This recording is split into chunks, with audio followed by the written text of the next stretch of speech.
Far East Broadcasting Company Philippines, in partnership with Green Hills Christian Fellowship Ortigas, bring you a message from the Word of God. Together, let us know Christ and make Him known.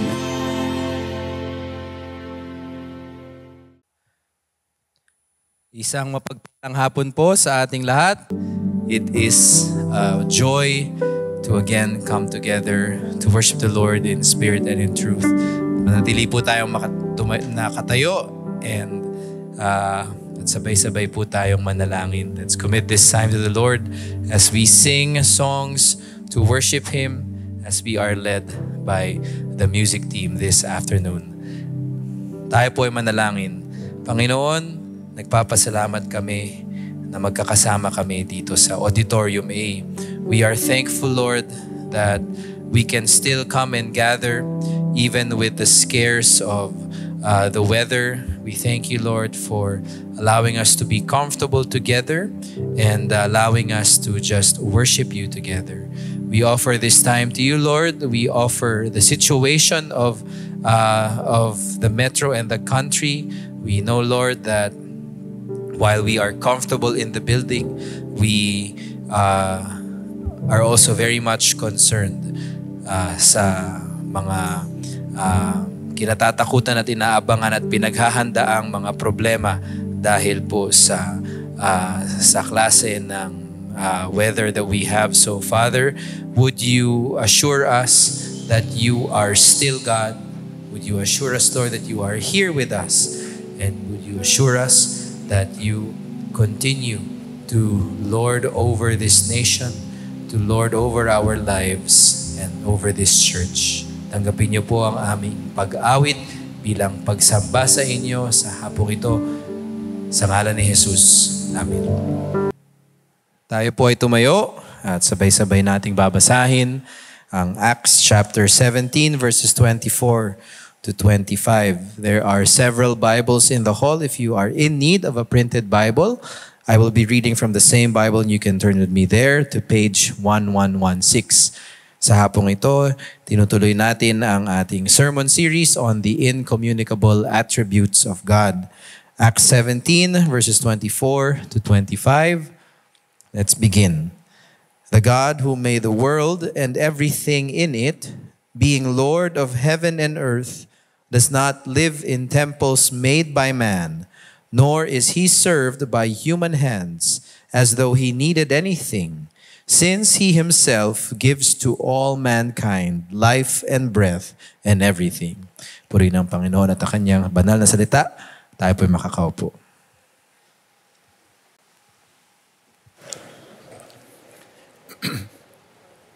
Magandang hapon po sa lahat. Natutuwa po na nandito tayo sa Auditorium A. Ngayon lang ho ako ulit mga aral dito. Nakakamiss, ano po ba? Ako po'y nagagalak na tayo magkasama ngayon sa ating pag-aaral ng salita ng Diyos. At tayo po ngayon ay nasa pangalawa sa huli sa 7 sermon patungkol sa kadakilaan ng ating Panginoon, how great thou art, the incommunicable and infinite attributes of God. Ang mga katangian ng ating Panginoon na hindi natin maisip, hindi natin maintindihan. At yun po ang pilit nating gustong pag-aralan upang ating mapakinabangan. Si Pastor BJ po, ako'y nagpapasalamat sapagkat nauna na po siya doon sa sermon. Yung po kanyang sermon last week, yung po yung introduction ng sermon ko. Kaya buti na lang, kung hindi, 2 oras po tayo dito. Ang sabi naman po sa akin, yung baterya daw ng mikropono ko, pang 5 oras. So pwede ho tayong magtagal. Ngunit nakatutuwa po sapagkat naroroon ang pagnanais natin na alamin kung ano ang salita ng Diyos. Kami po ni Pastor BJ nagkaroon ng pagkakataon na mananghalian 1 linggo bago po siya mangaral. At dun sa aming pag-uusap, nabanggit niya na, ako pala yung sa kasapatan ng Diyos. Sabi ko, hindi. Ikaw yung existence, self-existence. Hindi, ako yun. Sabi ko nga, kung kami hong mga nangangaral, nalilito, paano pa yung mga kasamahan natin? Kaya po ang aming dalangin ay sana po'y mapaliwanagan namin kayo. at maisaayos. Tama rin po yung sabi ni Pastor BJ na dito po sa sermon series na ito ay tama nga pong nauna yung self-existence of God at siya namang sumusunod itong pag-aaralan natin, the self-sufficiency o ang kaganapan ng Diyos, ang kanyang kasapatan. Sapagkat galing po sa kanyang kaganapan at kasapatan lahat ng iba pang katangian ng Diyos. Sa ating pag-aaralan ngayon, maririnig nyo, doon natin maririnig ang ganap na kapangyarihan ng Diyos, ang ganap na sumasalahat ang Diyos, ang ganap na kaalaman ng Diyos, ang Diyos na hindi nagbabago, at ang kanyang kataas-taasang kadakilaan o yung soberenya ng ating Panginoon. Ito pong dalawang ito ay dalawang mukha ng isang barya. Sabi nga nila, two sides of the same coin. No, yung kanyang self-existence at yung kanyang self-sufficiency. At kaya po magandang pag-aralan. Nung nabanggit po ito ni Pastor Larry na ito ang ating tatalakayin, ako po'y biglang nagpunta sa aking aklatan at kinuha ko po yung aking mga matagal ng mga tinetreasure na mga aklat at gusto ko pong i-share sa inyo upang kung kayo po ay may pagkakataon, ay inyong mabasa at mapag-aralan. No? Una na po, yung classic na A.W. Tozer, The Attributes of God. Kung mayroon po kayo pagkakataon, pag-aralan nyo po dahil ito po yung mga katangian ng ating Panginoon in a classic version. Tapos, isa pa rin hong classic, ito po yung nasa akin, 1984 pa. At napakarami pong marka na, naninilaw na nga. Yung Knowing God by J.I. Packer. Maganda pong pag-aralan. At para naman po dun sa mga kabataan, something more contemporary, medyo nalalapit sa mga henerasyon ngayon, ay ang libro ni Chip Ingram, yung God as He Longs for You to See Him. Ito po ang mga ginamit ko rin. Binalikan ko po yung aking mga dating libro na pag-aralan muli para po maituro po itong mga pag-iisip na ito. Ngunit ang pang-apat po na i-recommenda kong libro, napakahalaga, yung Biblia. Kasi po itong mga librong ito, hindi po nakapagbabago ng buhay. Ang Biblia ang nakapagbabago ng buhay. Itong mga taong ito na siyang sumulat ng kanilang libro ay hinipo ng kanilang pag-aaral sa salita ng Diyos. At dahil nahipo ang kanilang buhay na bago, ito ngayon ang kanilang nilathala upang ito'y maipahayag sa inyong lahat. Kaya po, habang kayo'y nagbabasa nitong libro, isabay ninyo ang pagbabasa ng salita ng Diyos. At yun po ang magandang maging bihasa po tayo sa ganong klaseng pag-aaral. At bago po tayo magpatuloy, tayo po'y manalangin. Ama naming Diyos na makapangyarihan sa lahat, kayo po ay may kasapatan sa inyong sarili. Kaya't sa inyo po kami lumalapit na magbigay ng diwa sa amin galing sa inyong banal na Espiritu upang mabigyan kami ng liwanag. Kausapin niyo kami, Panginoon, kung ano ang inyong mensahe para sa bawat isa na naririto ngayon. Ito po ang aming samot dalangin sa ngalan ni Jesus na aming Diyos at tagapagligtas. Amen. Ito pong kasapatan ng Diyos ay bigyan po natin muna ng latag ng mga kawikaan na ating mapanghahawakan. Parang bigyan po natin ng kahulugan. The self-sufficiency of God. Ang Diyos ay tunay na may sariling kasarinlan. Kasarinlan, independence from His creation. Wala po siyang kinakailangang iba. Ngunit siya ay nagbibigay ng buhay sa lahat ng bagay na kanyang nilikha. Yun po ang napakaganda. Ang kasapatan ng Diyos ay tinutukoy bilang ang Diyos ay ganap na may kasarinlan mula sa kanyang mga nilikha. Hindi po siya nangangailangan ng anuman. Subalit nagbibigay siya ng buhay sa atin. Ang kasapatan ng Diyos na tinutukoy din bilang kanyang aseity. Yun po yung formal na salita na ginagamit ng mga scholar. Aseity. Galing po yan sa Latin. Ang ibig sabihin po niyan, ase. Ase sa Latin. At ang ibig sabihin, mula sa Kanya. Mula sa Kanya. Isang pangunahing katangian ng Diyos sa Biblia. Kaya nga po kailangan malaman natin dahil ang ating Diyos ay may sariling kasapatan, sa Kanya nang gagaling lahat yon. At makikita po natin dito dahil siya ay hiwalay sa Kanyang nilikha at siya ay may kasakdalan. He is perfect. May kasakdalan siya sa lahat ng Kanyang ginagawa. Hindi po niya kailangan ng kahit na ano galing sa Kanyang mga nilikha. Ito rin po ay nagpapakita ng Kanyang kahigitan o yung sinasabi nating transcendence. Yung pong hiwalay, yung Kanyang pagkakahiwalay sa Kanyang mga nilikha. Kaya po, iba ang ating Panginoon. Mayroon siyang sariling pagiging, being. Sabi nga namin ni Pastor BJ, paano mo nga naman itatranslate yung His being? Ang Kanyang pagiging. Pagiging ano? Ang Kanyang pagiging Diyos. Sabi po sa Westminster Confession of Faith, ito po isang pagsubok na maipasok lahat ng kahulugan na ating pinag-aaralan. Kaya paghandaan po natin to. Ito po ang sabi sa Westminster Confession of Faith. Ang Diyos ay nagtataglay ng lahat ng buhay, kaluwalhatian, kabutihan, kasiyahan sa Kanya at sa pamamagitan niya mismo. At siya ay nag-iisa sa Kanya at sa Kanyang sarili ay sapat. Hindi nangangailangan ng sino mang nilikha na Kanyang ginawa. At nagmumula sa Kanya ang kaluwalhatian. Kung hindi nagpapahayag lamang ng Kanyang sariling kaluwalhatian sa pamamagitan nila.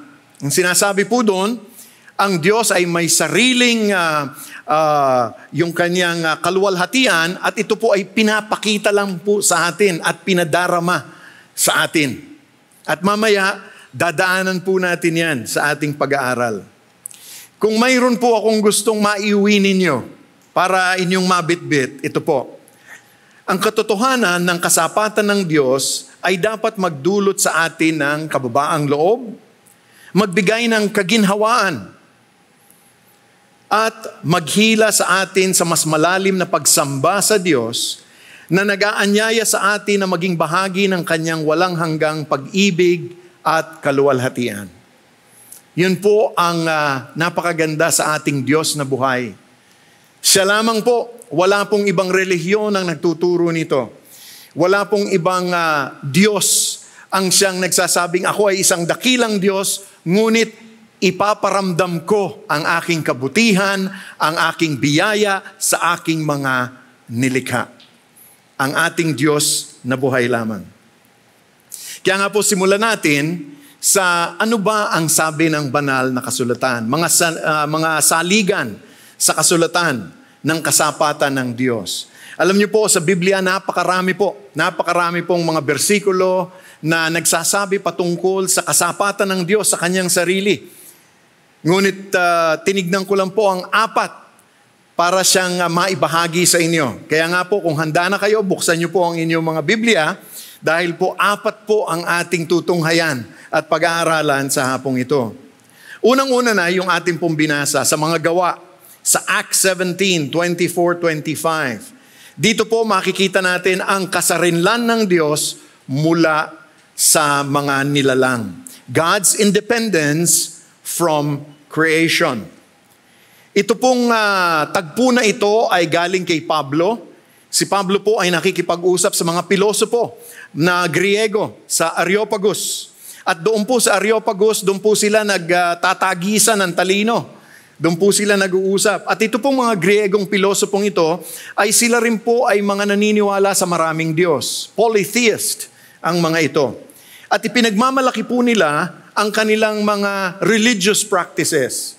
No, yung kanilang mga ritual, yun po ang pinagmamalaki nila. At isa pang pinagmamalaki nila ay ang mga templo ng pagsamba. Kaya nga po sa kultura ng mga Griego at ng mga Romano, kadami po nilang mga struktura. Kadami po nilang mga buildings na buildings of worship. Ngayon po, binibisita po ng mga turista bilang mga ruins.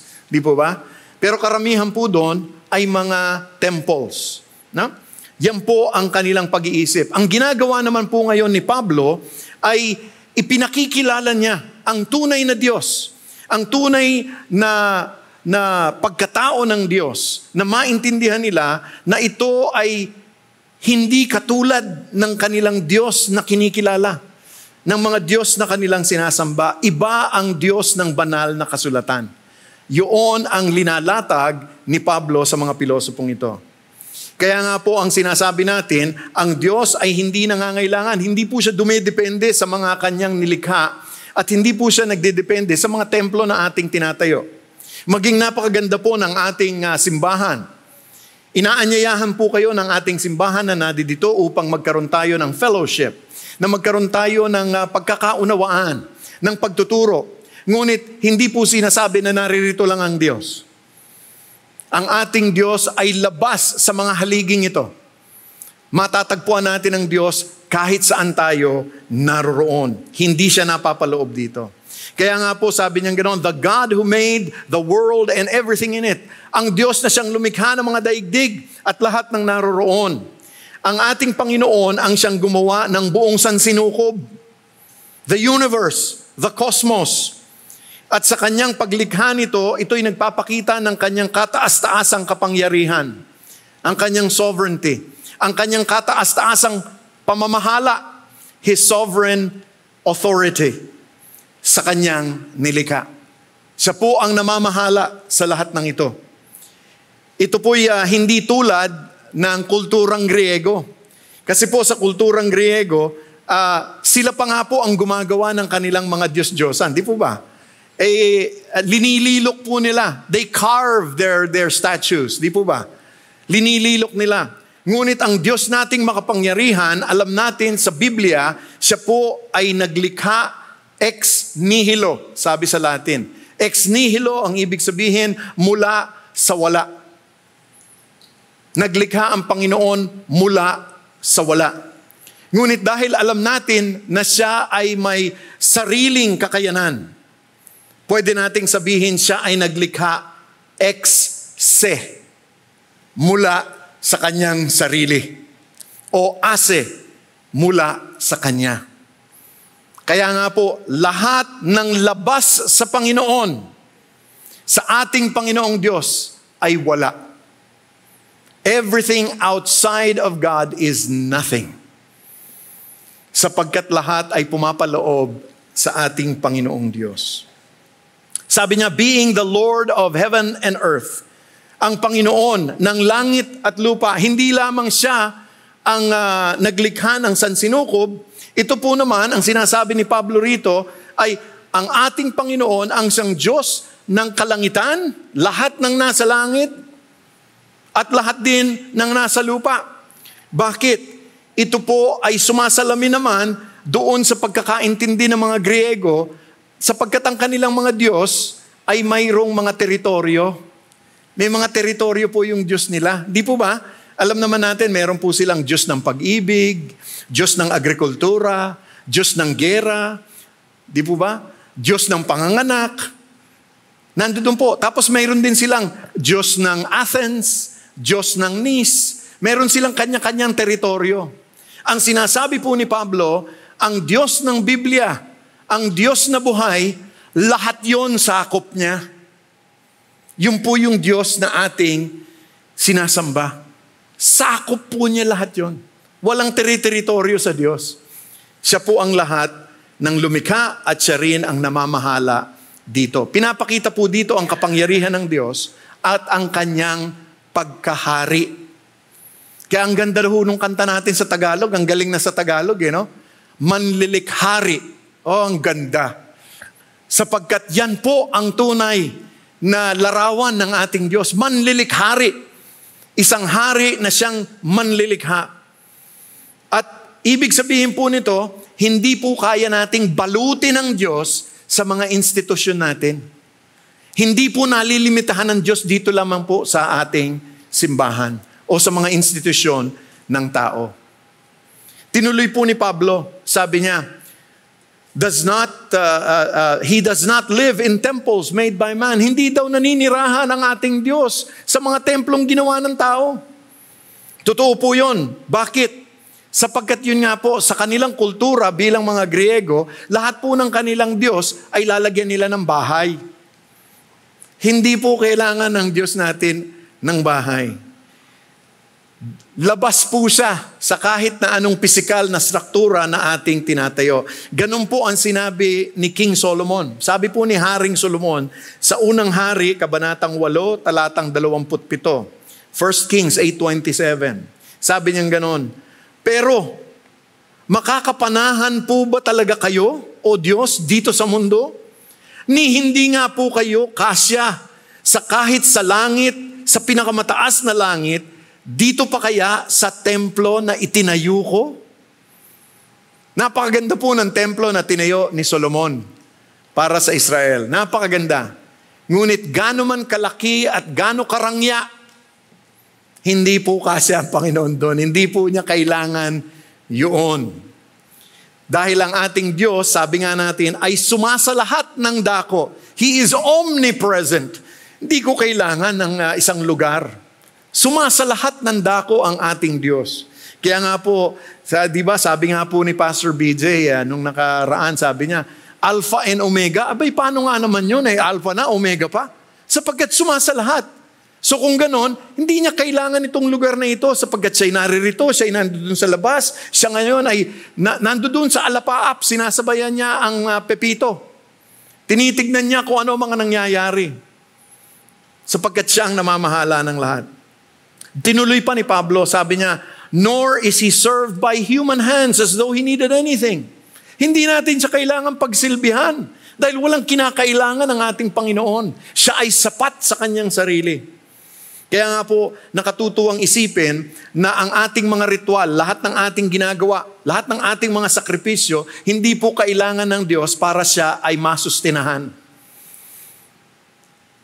Napakaganda po ng ating Panginoon. Bakit po sinabi ni Pablo yun? Sapagkat may paniniwala po ang mga Athenians, ang mga taga-Athens, na may practice po sila na yung kanilang mga Diyos ay inaalayan nila ng pagkain, inaalayan nila ng sacrifice, inaalayan nila para po wag magalit sa kanila at malugod yung kanilang mga Diyos sa kanila. Hindi po kailangan yon.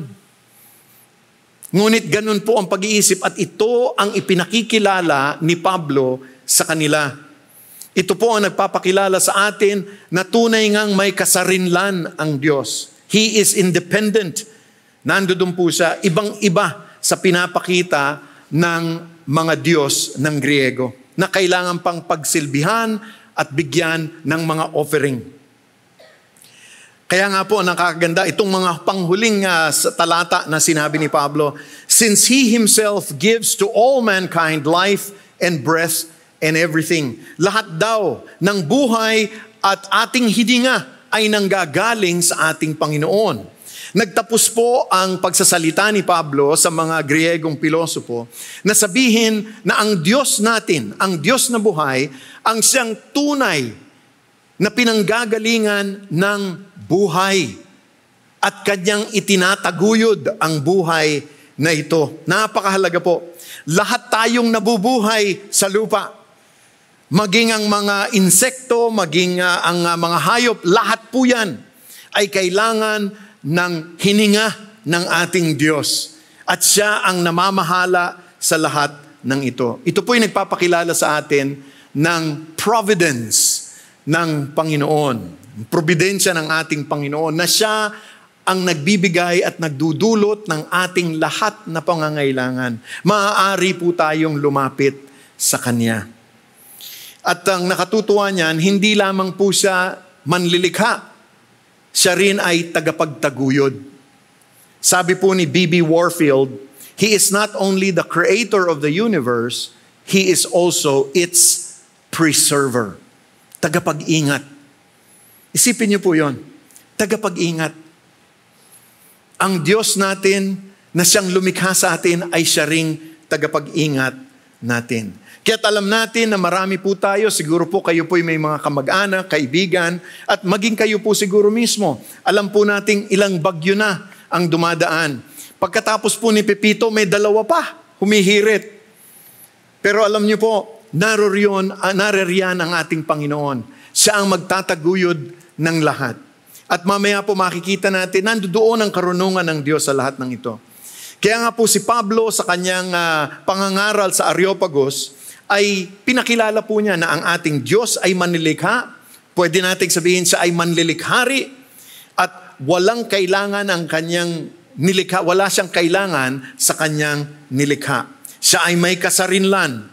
At dahil alam po natin na ganong kadakila ang Diyos, tayo ay dapat magpakumbaba sa Kanya. Wala po tayong maipagmamalaki sa Diyos. Yan po ay galing sa Acts, sa mga gawa.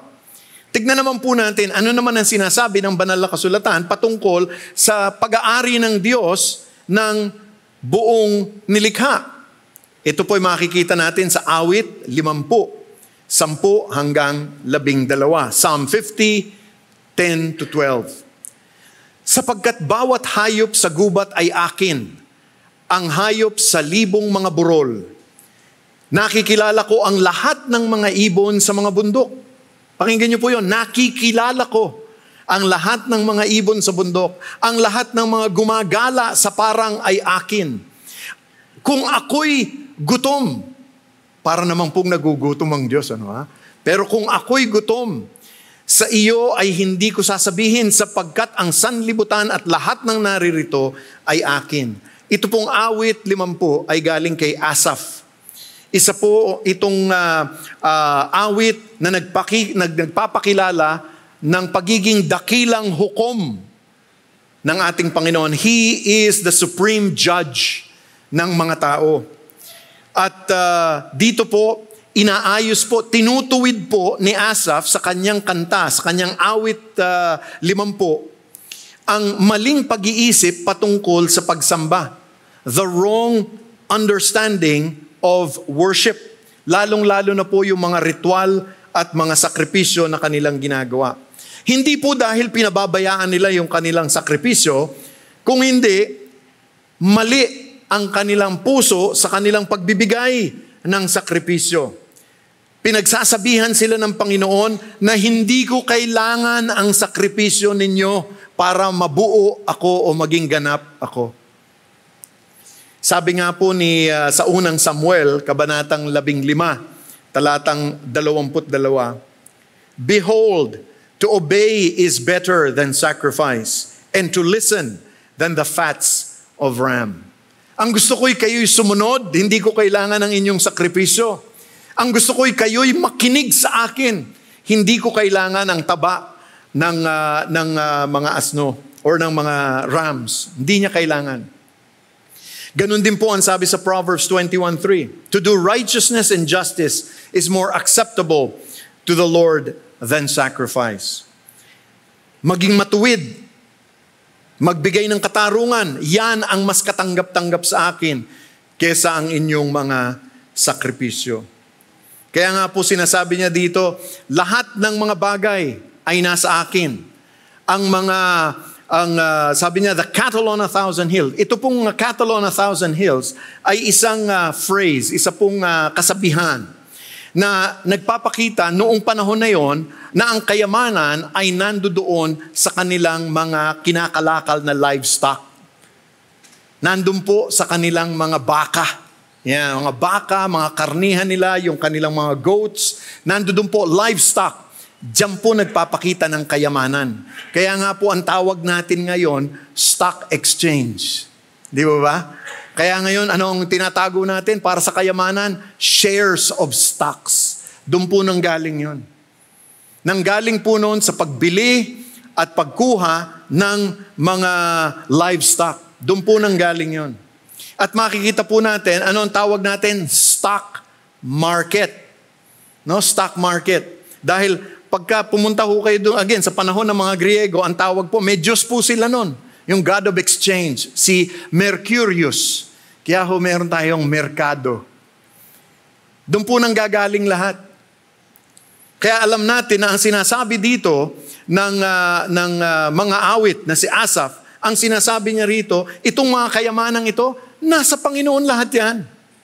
Sapat siya doon. Ipinapakita po dito na ang kayamanan ng Diyos, ang karangyaan ng Diyos, ay higit pa sa kahit na ano pang magagawa nating mga tao. Wala po tayong maipagmamalaki sa Kanya. Kaya nga po kailangan nating ingatan ang ating pag-iisip, lalong-lalo na kung tayo po ay pinagpala ng kayamanan.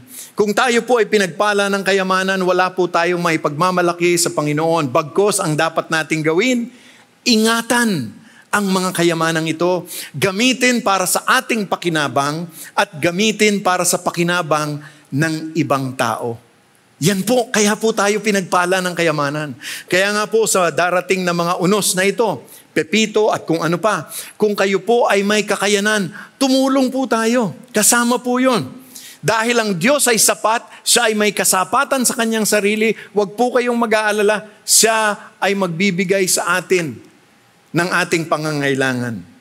Kaya po, yun ang sinasabi na ang ating mga alay, kailangan pag-isipan natin. Wala pa tayong may pagmamalaki. At ito pa po ang sabi, I know all the birds of the hills. Kilala ko lahat ng ibon. Nakikilala ko. Ito po yung sinasabi nilang argumento, magmula sa maliit, papunta sa malaki. Kung kayang alagaan at kilalanin ng Panginoon ang mga ibon, tayo pa kaya? Tayo po ang pinakamataas sa kanyang mga nilikha. Hindi po ba'y kilala niya kayo? Hindi po ba'y alam niya kung gaano kadaming hibla ng buhok ang meron sa inyong mga ulo, sa ating mga ulo? Nakatutuwa po ang ating Panginoon. Nandoon po sa Kanya lahat yon. Kaya alam niya, dahil may kasapatan sa Kanya, alam po niya yon. Nagpapakita dito ang Kanyang ganap na kaalaman, ang Kanyang omniscience. At naririto na naman ang Kanyang omnipresence. Ang Kanyang pagiging nasa lahat ng lugar, ng dako. Ganun po katibay ang ating Diyos. At pinapakita po dito na ang ating Diyos ang siyang nangangalaga ng lahat ng aspeto ng buhay at ng kanyang nilikha. Ang hinihingi po sa atin, tayo po ay maging tagapag-ingat, to become stewards, to be accountable to God. Tayo po ay magkakaroon ng pagsusulit, yun po yung accountability. Pagsusulit sa harap ng Panginoon. Ako'y nagbigay sa inyo sa aking kasapatan, ano naman ang inyong ginagawa dito? Sabi pa po doon, if I were hungry, I would not tell you, for the world in its fullness are mine. Kung ako'y nagugutom, hindi ko na kailangan sabihin sa inyo. Alam nyo, again, nagpapakita po ng parang katangiang tao ang Diyos para lang mabigyan tayo ng kaintindihan na ang Diyos natin ay hindi nagugutom. At wala po tayong maihaharap sa Kanya para siya'y magkaroon ng kaganapan or for Him to be satisfied. Wala po yon. Kaya nga po, ang dapat nating intindihin na lahat ng ating ginagawa ay pagbabalik lamang ng kabutihan ng ating Panginoon na siyang binigay na sa atin. Yun po. Kaya kailangan tignan po natin ang ating pag-iisip sa ating pagsamba. Bakit po ba tayo pumupunta dito? Sapagkat gusto nating makilala tayo ng Diyos? Hindi po ganoon. At mamaya po makikita po natin kung ano nga ba ang kadahilanan, bakit tayo sumasamba at bakit tayo kailangan magbigay at tumulong. Naririyan ho yan, nakabalot po lahat yan. Ang pagsamba ay para sa ating kaginhawahan, para sa ating kaganapan, hindi para sa Diyos. Dahil siya, hindi po niya kailangan ang kahit na ano ito, kahit na anong bagay. Kaya nga po, kung siya man ay mangangailangan, at alam naman po natin hindi siya mangangailangan, hindi po manggagaling sa atin yung kanyang pangangailangan. Siya rin ang magpupuno ng sarili niyang pangangailangan. Ngunit alam natin, He is self-sufficient. Kaya wala siyang pangangailangan. Pangatlo, punta naman tayo, dako naman tayo kay Isaiah. Isaiah 40. Sabi po sa Isaiah 40, God's infinite wisdom and knowledge. Dito po natin makikita ang walang hanggang karunungan at kaalaman ng Diyos. Sino ba ang pumapatnubay sa Espiritu ng Panginoon o bilang kanyang mga tagapagpayo at nagturo sa kanya? Kanino siya humihingi ng payo upang maliwanagan? at nagturo sa kanya sa landas ng katarungan, at nagturo sa kanya ng kaalaman, at nagpakilala sa kanya ng daan ng pagkaunawa. Lahat po ng tanong na yon, ang sagot, wala. Wala po. Wala pong nagbigay ng payo sa Diyos. Wala pong nagturo sa Diyos. Wala pong nag-eksplika sa Diyos patungkol sa katarungan. Wala pong nag-eksplika sa Diyos patungkol sa kaunawaan. Alam na po niya yon. Dahil siya po ay ganap na makapangyarihan. Ito pong sinulat ni Isaiah na ito, itong Isaiah 40, ay nagpihit po yung kanyang pananaw. Kung ating babasahin yung mga unang kabanata dun sa Isaiah 40, Isaiah 39, nandoon po ang paghuhusga ng Panginoon. Hinuhusgahan po niya ng Panginoon ang Israel. Pagdating niya sa 40, abay nagpakita po siya ng habag at pag-asa para sa Israel. Kaya nga sinasabi niya, ako ang sarili kong pagka-Diyos. Hindi ko kailangan ng patnubay na kahit na sino. At itong sinasabi po dito na sino ba ang pumatnubay sa Espiritu ng Diyos? Ang ibig po sabihin, mayroon po ba sa ating mga tao na inalam na kung gaano kalawak ang kagalingan ng Diyos? Meron po ba? Sabi ko nga po dun sa ibang services, kung meron po, magpakilala po kayo sa atin kasi mapakahalagang malaman yon. Sapagkat wala po. Kahit na sino pang pinakadakilang scholar o teologo na nag-aral ng banal na kasulatan, hindi po natin maaarok yung kagalingan ng ating Panginoon. Sapagkat siya ay siya. At alam po niya yun. At ito rin po ay nagpapahiwatig sa atin na malaking kabalbalan. Sabi nga, malaking kabalbalan, malaking kalokohan. Na isipin natin na ang Diyos ay hihingi ng payo sa atin. Ngunit ang nakalulungkot ho, mayroon pong mga mangangaral, lalong-lalo na po yung mga nasa prosperity gospel. Yung mga mangangaral dun sa tinatawag nilang word of faith movement. Alam niyo po ba nga, merong mga tagpo na sasabihin nilang, alam niyo po, nag-usap po kami ng Panginoon eh. Nagkausap kami ng Panginoon. Sabi ng Panginoon, alam mo, ganito ang gagawin ko eh. At alam niyo, sabi ko sa Panginoon, Panginoon, wag mo sigurong gawin yan. Ganito po ang gawin niyo, Panginoon. Hindi po ba kabalbalan yon? Hindi po ba yun ay isang sampal sa ating Panginoon na tayo pa ay may kagalingan na magbigay ng payo sa Diyos? Kaya po pag-ingatan po natin, lalong-lalo na pag may naririnig po tayong mga ganoon. Sapagkat ang Diyos hindi kinakailangan ng tagapagpayo. Sinasabi rin po dito na ang Diyos natin, ang Diyos na may kaganapan sa kaalaman ng lahat. He is omniscient. Kaya nga hindi na po niya kailangan. Sakdal ang kanyang karunungan. Perfect is His wisdom. Sakdal ang kanyang karunungan. Kaya nga, who did He consult? Sino siya saan siya kumonsulta? Mayroon po bang nag-explika sa kanya? Wala po. Wala po. Bakit? Sapagkat sa kanya nang gagaling ang lahat ng katotohanan at lahat ng karunungan. Sabi nga po sa Proverbs, di po ba? Kaya nga po tayo, ano po ang ating tugon? Magtiwala po tayo sa Kanya. Sabi po sa Proverbs 3:5-6, marami po sa inyo siguro, life verse ito. Trust in the Lord with all your heart and do not lean on your own understanding. In all your ways acknowledge Him and He will direct your path. Magtiwala po tayo sa Panginoon, hindi sa ating sariling karunungan, sapagkat Siya ang magbibigay sa atin ng direksyon. At sino po ba ang nagturo ng katarungan sa ating Panginoon? Kailangan po ba? Baligtad. Ang Diyos ang nakaalam ng katarungan, kaya nga po binigay niya sa atin ang pangalawang persona ng Trinidad, si Kristo Jesus. Bakit? Sapagkat ang kanyang katarungan ay humihingi ng kapalit, ng kabayaran, na alam niya na kahit na sinong nilikha niya ay hindi kaya. Kaya sabi niya sa kanyang anak, anak, bumaba ka, ikaw ay mamuhay ng may katwiran. Ikaw lamang ang siyang makatutupad nito. Ikaw ay mamamatay sa krus ng Kalbaryo, idadanak mo ang iyong dugo. Mabubuhay ka ng muli upang magbigay ng kaligtasan sa aking mga nilikha. Alam po niya ang katarungan. Alam niya kung ano ang kapalit ng kasalanan, ito'y kamatayan.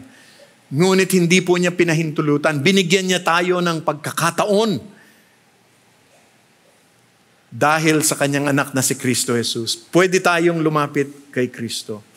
Kaya nga po tayong lahat ay dapat magpasakop sa paghahatol ng ating Panginoon sa kanyang mga gawa na lahat ay nakasaad sa kanyang salita. Kung hindi po natin, kung tayo nagtatanong, hindi ko alam kung ano po ang pinagagawa ng Panginoon sa atin.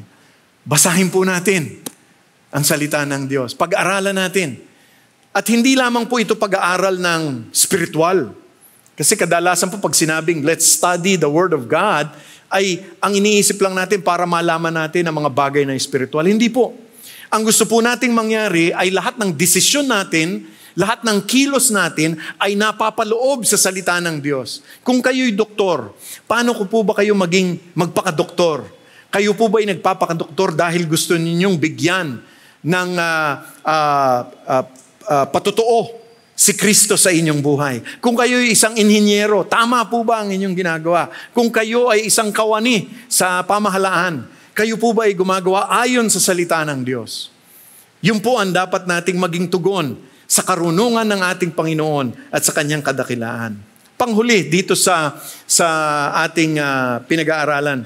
Sa Job, kabanatang 41,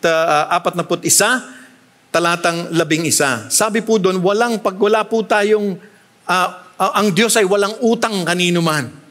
God is indebted to no one. Sino nagbigay sa akin na dapat siyang bayaran? Sabi ng Diyos. Sa akin ang anumang nasa silong ng buong kalangitan. Ito po'y tagpo sa buhay ni Job. Siya po'y nagtatanong sapagkat siya'y dumadaan sa pagsubok. At tinatanong niya ang kadakilaan at ang karunungan ng Diyos. Ito po yung kanilang pag-uusap sa ipo-ipo. At doon po sa pagkakataong yon, ang kanilang pinag-uusapan ay yung tinatawag na Leviathan. Isang dambuhalang nilikha na siyang nagbibigay ng kalakasan at kaguluhan. Mayroon pong tinatawag na uncontrollable force and chaos. Kaguluhan. At ang sinasabi ng Diyos, daig ko yan. Daig ko yan, Job. I am greater than that, sabi niya.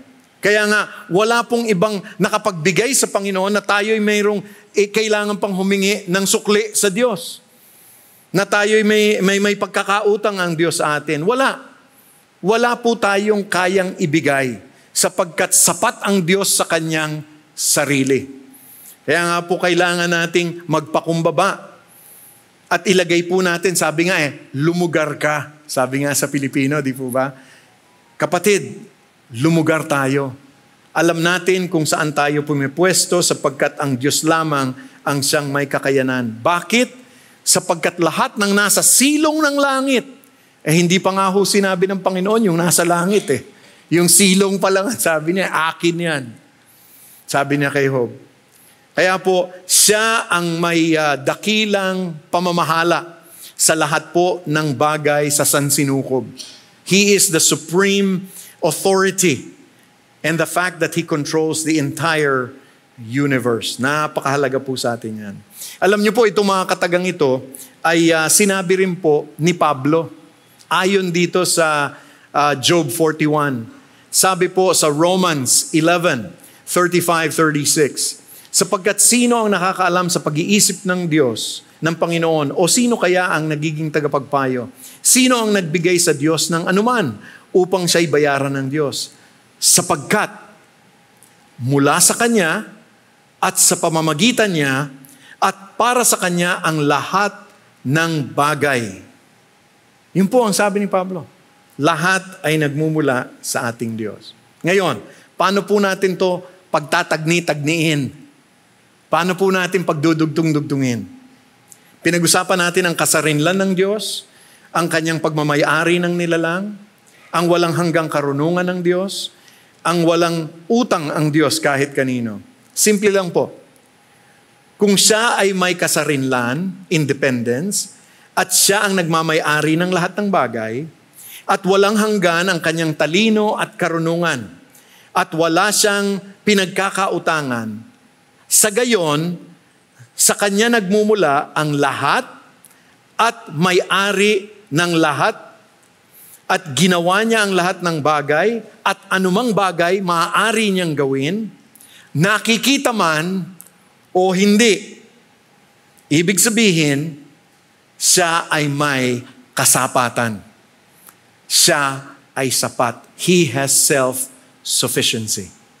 Sapagkat kaya po niyang gawin lahat yon. Ngayon, ano po naman ang kahalagahan noon sa atin? At yun po ang gusto kong, nagtagal po tayo doon para makita natin, mahimay natin, ano ang sinasabi ng Biblia patungkol sa kasapatan ng Diyos. Tignan po natin, ano naman ang kahalagahan noon para sa akin. Ang kasapatan ng Diyos ay malapit na at konektado sa kanyang aseity, no? Sa kanyang pagiging sarili. At nangangahulugang siya ang pinagmulan ng kanyang sariling pagiging, ng kanyang being, pagiging Diyos. So ano po ang una nating makikitang kahalagahan sa atin? Na may kasarinlan ang Diyos. That God is independent. Lahat ng mga katangiang ito ay nagpapahayag ng kabuuan at kasakdalan ng Diyos. He is perfect. Sabi nga po sa Westminster Shorter Catechism, sabi doon, walang hanggan ang kanyang karunungan. Walang hanggan ang kanyang kapangyarihan. Hindi nagbabago ang kanyang kabanalan at katarungan. Hindi niya kinakailangang anuman mula sa nilikha upang madagdagan o mapanatili ang mga kasakdalang ito. Ang kanyang perfection, hindi na kailangang dagdagan. Kaya nga po, sabi nga po ni J.I. Packer dun sa ating aklat na pinapakita sa inyo, God does not need us. He is complete in Himself. He did not create the universe out of any deficiency in His own being, nor does He sustain us out of any personal need. Hindi daw po kailangan. Kaya nga, ang ating Panginoon ang siyang katangi-tangi. So siya ay may kasarinlan. God is independent. Siya ay maaaring kumilos ng walang pagpipigil. Pangalawa, at ito po yung isang napakaganda na gusto kong bigyang diin. God is sufficient, self-sufficient in glory. Ang kaluwalhatian ng Diyos at ang kanyang kasapatan. Ang kaluwalhatian ng Diyos ay isa pang aspeto kung saan nakikita po ang kanyang kasapatan. Ang Diyos ay likas na maluwalhati. Siya mismo. He is glorified in Himself. At hindi po nagmumula ito sa kanyang mga nilikha. Ang sabi nga po ni John Edwards, ang Diyos ay naluluwalhati hindi dahil siya ay nagiging mas maluwalhati sa kanyang sarili, kung hindi dahil sa kanyang kaluwalhatian na kanyang ipinahahayag sa iba. Alam niyo po ang maganda sa ating Diyos, hindi po niya binibigay sa atin ang kanyang kaluwalhatian, ngunit pinadarama niya sa atin. We experience His glory because He will not give His glory to no one. Sabi po sa Isaiah 42:8, ako ang Panginoon, iyon ang aking pangalan, hindi ko ibibigay sa iba ang aking kaluwalhatian o ang aking mangkapurihan sa mga larawang inaayunan. Hindi po niya ibinibigay, ngunit ipinadarama po niya sa atin. Paano niya po ipinadarama ang kaluwalhatian niya sa atin? Sa pamamagitan ng ating paniniwala kay Kristo Jesus. Sapagkat si Kristo Jesus ay pinapalooban ng kaluwalhatian ng Diyos. He is full of grace and truth. At kung sino man ang sa Kanya'y sumampalataya ay mararamdaman natin, mai-experience natin ang kaluwalhatian ng Diyos. At yun po ang napakaganda. Itong Diyos na ito ay wala pong kinakailangan para sa atin. Ngunit ang sabi niya, ipadarama ko ang pagmamahal at ng aking kaluwalhatian sa inyong lahat. Again, sabi po ni J.R. Packer, God's glory is not enhanced by our worship. Hindi daw nadaragdagan ang kapangyarihan ng ating Panginoon, ang kanyang kaluwalhatian sa ating pagsamba. But, sabi niya, through it, it is fulfilled. Nagkakaroon ng kaganapan ang ating pagsamba dahil sa kanyang kaluwalhatian. The end of creation and redemption is that the glory of His majesty should be known, admired, adored. Dapat daw nakikilala natin at ginayakap natin ang kaluwalhatian ng ating Diyos. Yan ang ating Diyos. Ang Diyos na may sariling kasapatan ay maluwag magbigay at iparamdam ang kanyang kaluwalhatian. Wow! Hindi lamang po yun. Pangatlo, God's eternal blessedness, ang walang hanggang kasiyahan ng Diyos. Ang Diyos ay ganap na masiya at nasisiyahan sa kanyang sarili.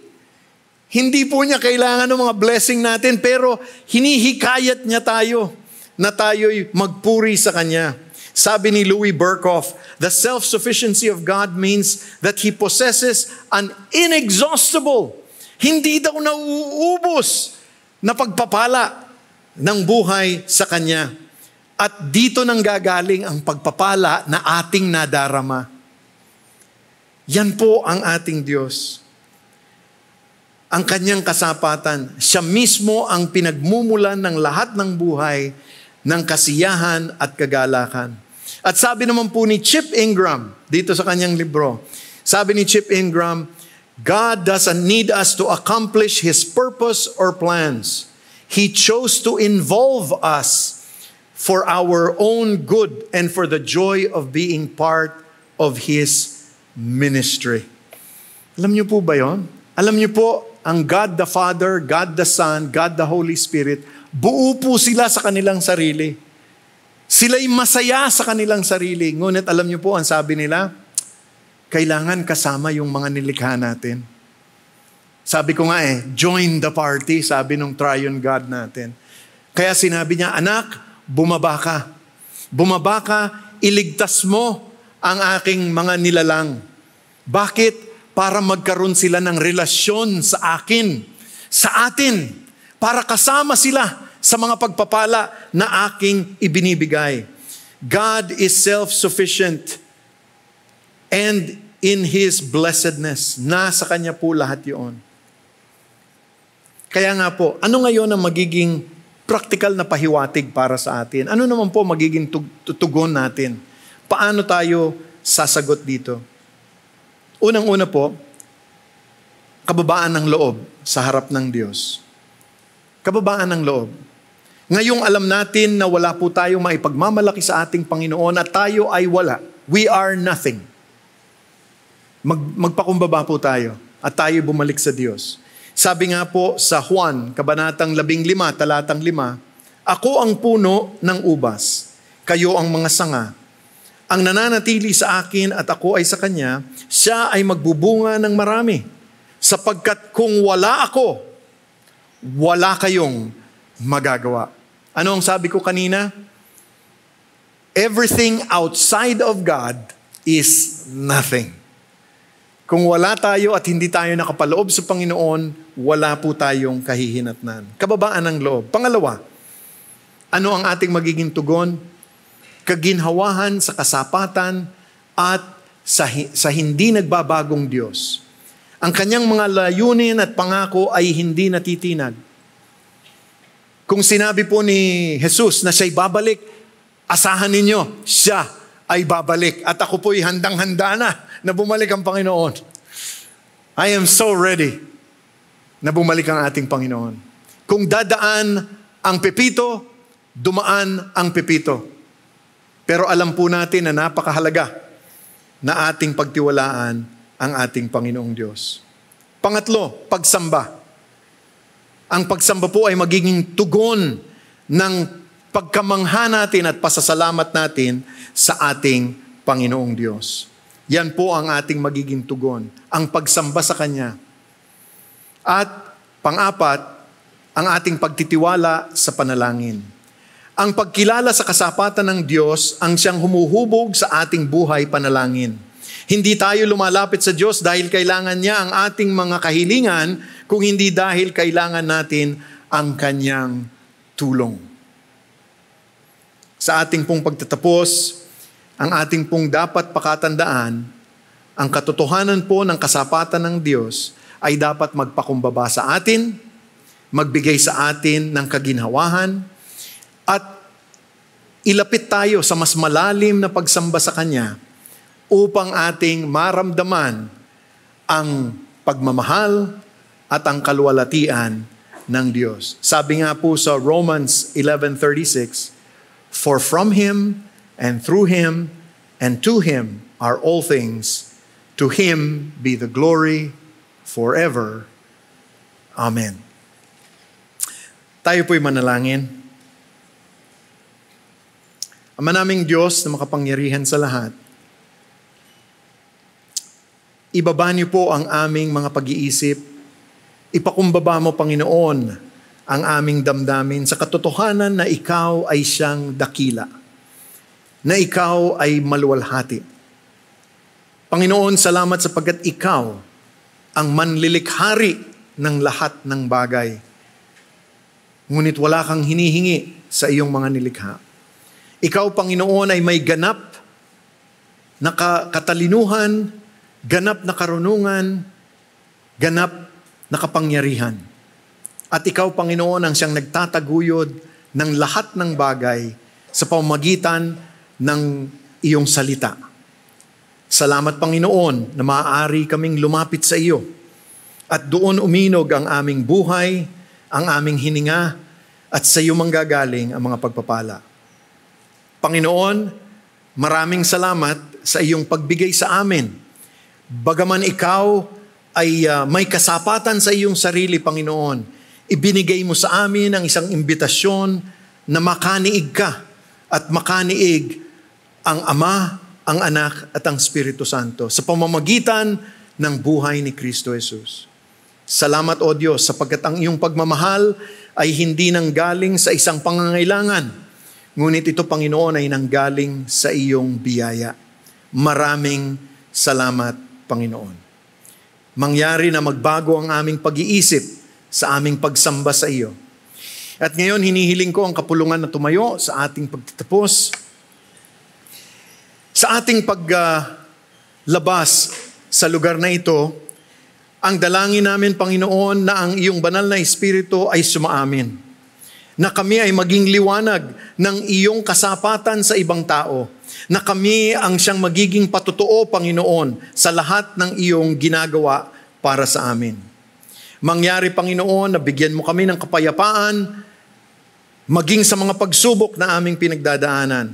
At Panginoon, lahat ng ito ay hinihingi namin sa biyaya ng iyong anak na si Kristo Jesus, sa iyong pagmamahal at sa pagpipisan ng banal na Espiritu, magmula ngayon hanggang kailanman.